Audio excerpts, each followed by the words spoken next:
Hey folks, I'm Tom Basil. Welcome to Week in Review. This is where we take a look at all the reviews we did over the past week and tell you quick snippets of what we think of them. Then if you want to say, I want to see the full review of that, links in the description below. Here we go. Hey everybody, Z Garcia here. Last week we put out a new best of the month, so go check that out for some new discoveries to us. And then I did a few reviews. I reviewed a game called Sakura Hunt, a card game, set collection card game in which you are playing out cards and then scoring sets. Part of that set comes from your hand, part of that set comes from the table, and when you score, depending on how many cards are out there, that's what your score is going to be. You're also doing some set collecting for the end of the game. It's a fine enough game. It's just very by the numbers. It's sort of a been there, done that quality to it, you know. So it didn't necessarily wow me. You know, I also thought the components were not that great. So this one's just very middle of the road, ultimately. I reviewed a sort of emotion-based party game called Feelings, in which you are going to be presented with a situation that's just read off a card. You pick the emotion that best represents that for you, that you would be triggered within you, and then you're also randomly assigned a partner around the table, and you try to guess their emotion. And this, you know, continues with the partners randomly switching. I liked it. I thought it was a clever idea. I think it adapts itself well to playing with kids, playing in an educational setting. It's a neat concept. It's a very well done game, nicely produced as well. And then I reviewed 7 Wonders Anniversary Packs. These are 2 small booster pack kind of sets of cards, each one with 15 cards, 1 for 7 Wonders Cities expansion, 1 for 7 Wonders Leaders expansion. And it just adds a few cards to the original expansions. And I liked them. I thought for the most part, the ideas contained within them were nice. I had a couple of issues with the coloration of the backs of the cards, especially in the Cities one. With my own set, that didn't mix in very well. But I thought they were nice. It's sort of it's a small price tag. It's just a few extra cards. But I like that idea. I hope they do more of them, you know. So I was impressed with that. And then I reviewed a game called Minara. And this is a stacking game, you know, a dexterity game, but it's cooperative as well. So I thought that was really clever and interesting, and the way the game plays, what's going on in there, the interesting floors that you build upon the pillars that you're stacking. They have bizarre shapes. So the whole thing really worked out for me really well. Thoroughly enjoyed Minara, a fantastic cooperative stacking dexterity game. Really cool idea. So there you go. That's it for me. I will see you next time. Hey folks, welcome back to another week in review. Did 3 reviews and a couple other videos for you this week. The first one was a review for a game called Siege Storm. This is a 2-player card game that come from the same creators as the Lords of Hellas. So this is a little bit of a diversion for them, but it's a 2-player card game where you are trying to basically diminish your opponent's resource pile so that they don't have any cards to draw on their turn, making them lose. You're doing a tag, that type of stuff, trying to defend your own pile. It's really quick back and forth, but for me it was just kind of middle of the road because it's just another kind of 2-player card game that you're kind of going to be engaged in there for a little bit, and there's so many of those on the market, so it was middle of the road for me. Nothing really new. A couple of things that were cool, but overall 5 out of 10. Also did one for Long Live the Queen.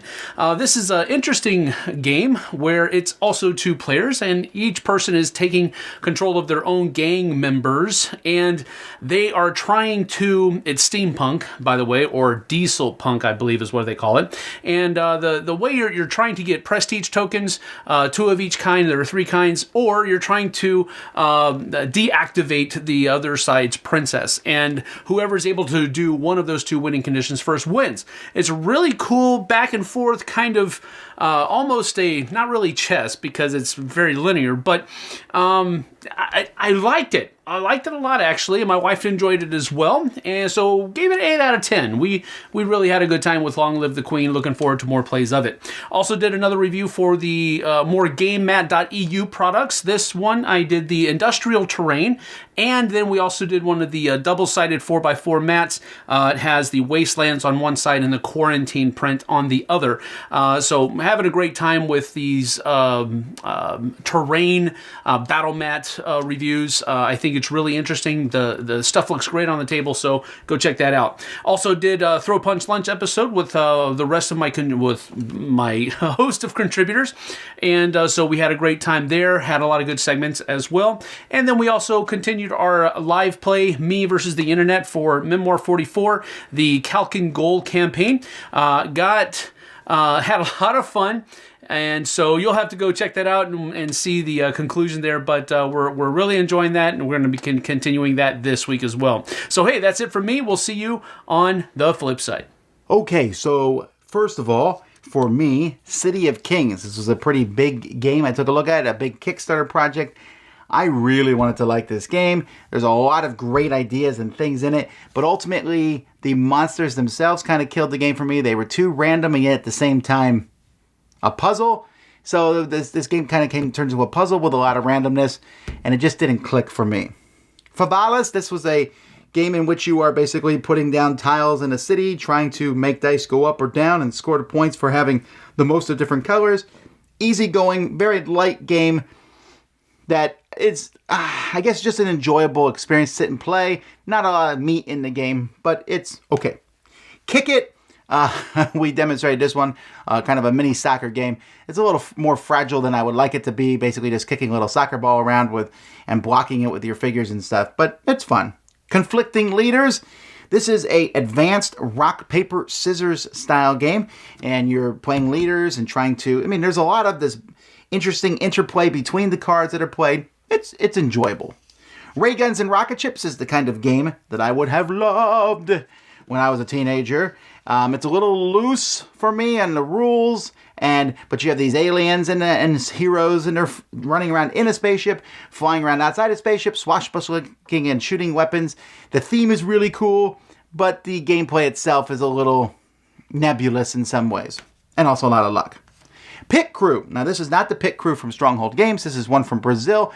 This is a game in which you're trying to fix your car, finding cars as quickly as you can, using math, and I really enjoyed this one. I also took a look at all 4 Arcadia Quest dragons. I like Arcadia Quest a lot, and these dragons, while not necessary to the game, do give you a cool final boss to fight against. Dungeon Draft. This is a drafting game which is very generic in some ways. You're just drafting cards, trying to get points and or attack to defeat monsters, but it's fun and it's amusing.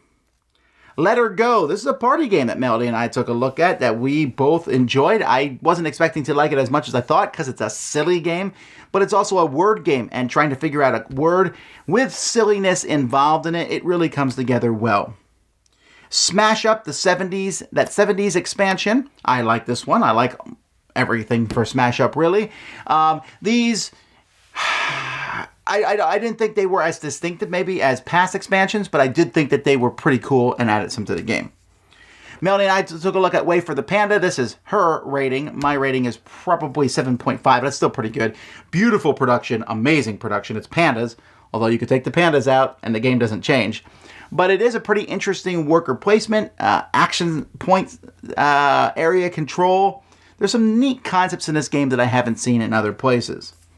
Drop It. This is one I'm really loving these days, where I drop in different geometric shapes and score. This one has gone over like gangbusters. This will end up being one of the most played games of the year for sure for us. Sam and I took a look at Crystal Clans. This is the new game from Plaid Hat. It has a kind of claustrophobic knife fight in a phone booth feel to it. It's back and forth playing cards, trying to take out the other person's faction. You each have a deck of cards, but it's very quick, trying to get control different areas. It's very intriguing. My final rating will probably come on down the road as I play other factions and things, but so far my initial impressions are pretty good. And Infinity Shard. I really, really like this game. It's a fast, quick deck builder that seems like the ultimate combination of Ascension and Star Realms, and it's very similar to both of those games. Doesn't really add anything super new to mechanisms, but it kind of streamlines those with its mercenaries and leveling up system. It's a lot of fun. It plays fast, and it will easily add it to my collection. I also took a look at the best games of Richard Brees and of Christoph Bollinger, and there's a couple other videos scattered throughout the week, and you can check those out. But that's what we did this past week. Thanks so much for watching the Dice Tower. I'm Tom Vassell, and this has been Look Back.